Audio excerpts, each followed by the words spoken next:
السلام علیکم ورحمۃ اللہ وبرکاتہ۔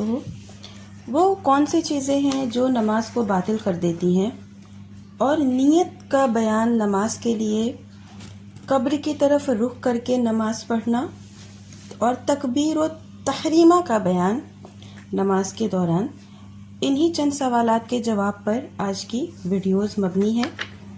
ویڈیو کو اینڈ تک دیکھیے گا، انشاءاللہ آپ کے سارے سوالات کا جواب مل جائے گا۔ تو سب سے پہلے بات کریں گے جو چیزیں نماز کو باطل کر دیتی ہیں۔ آپ صلی اللہ علیہ وسلم فرمایا کرتے تھے، جب سامنے کجاوا کی پچھلی لکڑی کی سی کوئی چیز نہ ہو تو آدمی کی نماز کو بالغہ عورت، گدھا اور کالا کتا باطل کر دیتے ہیں۔ اسی کے اس پر ایک حدیث ہے، ابو ذر غفاری رضی اللہ عنہ راوی ہیں حدیث کے، بیان ہے ان کا کہ میں نے کہا کہ اے اللہ کے رسول صلی اللہ علیہ وسلم، کالے اور سرخ کتے میں کیا فرق ہے؟ تو آپ نے جواب دیا کہ کالا کتا شیطان ہوتا ہے۔ ایسے ہی قبر کی طرف رخ کر کے نماز پڑھنا، قبر کی طرف رخ کر کے نماز پڑھنے سے صاف منع کیا ہوا ہے، اور آپ صلی اللہ علیہ وسلم فرماتے ہیں اس چیز پر کہ قبر کی طرف نماز پڑھنے سے منع کرتے ہوئے آپ صلی اللہ علیہ وسلم فرماتے ہیں، نہ قبر کی طرف منہ کر کے نماز پڑھو اور نہ ہی اس پر بیٹھو۔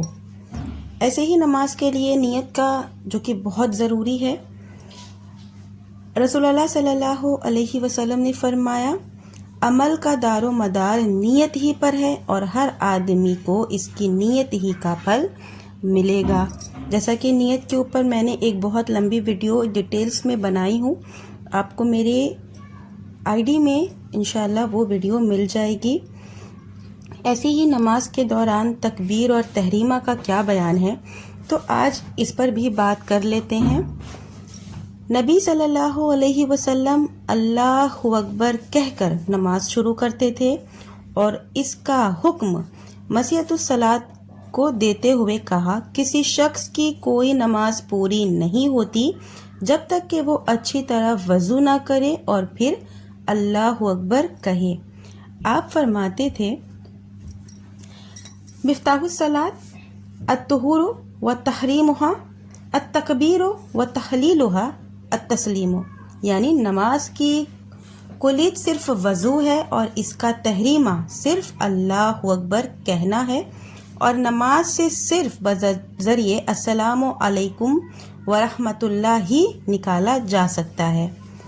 آپ بلند آواز سے اللہ اکبر کہا کرتے یہاں تک کہ پیچھے کے سارے لوگوں کو سنائے دیتے، اور جب آپ بیمار ہوئے تو لوگوں تک آپ کی تکبیر پہنچانے کے لیے ابو بکر رضی اللہ عنہ نے آواز بلند کی۔ آپ فرمایا کرتے تھے کہ جب امام اللہ اکبر کہے تو تم بھی اللہ اکبر کہو، یعنی کہ نماز کے لیے تکبیر اور تحریمہ دونوں ہی بہت اہم چیز ہے۔ اور جیسا کہ آپ نے سنا کہ تکبیر سے شروع کرنے کے بعد جو ختم ہوتا ہے، آپ نماز میں السلام علیکم ورحمۃ اللہ ہی لاسٹ ورڈ نکلتا ہے۔ تو یہ تھی آج کے چند سوالات کے جواب۔ ویڈیو آپ کو کیسے لگی مجھے کمنٹ میں ضرور بتائیے گا۔ آخر میں اللہ تعالیٰ سے دعا ہے کہ اللہ تعالیٰ ہم تمام مومن مسلمانوں کو زیادہ سے زیادہ نیک عمل کرنے کی توفیق دے، زیادہ سے زیادہ کتاب و سنت پر چلنے کی توفیق دے۔ جو بھی بیمار ہے ہمارے بھائی بہن، اللہ تعالیٰ ان کو شفائے کاملہ عاجلہ عطا کرے، آمین۔ ملتے ہیں نیکسٹ ویڈیو میں۔ السلام علیکم ورحمۃ اللہ وبرکاتہ۔